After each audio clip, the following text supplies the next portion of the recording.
আমি এমন ঘোরতর প্যাচে পড়েছি কিনা। আমার মেয়েদের জন্ম সবাই 7 তারিখে। আমাদের বাড়ির দরজা জানলা মোট 7টি। আমার 7 জন মেয়ে। না, ভুল বললাম, 6 জন। 7 জন কি করে হবে? হ্যাঁ, 6 জন।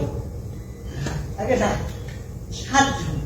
আমার বড় মেয়ের বয়স 27 আর ছোট মেয়ের বয়স 17।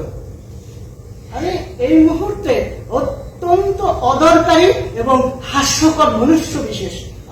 আমার দিকে তাকিয়ে মিটি মিটি হাসে আর বলে, পিন্টু বাবু, পিন্টু বাবু।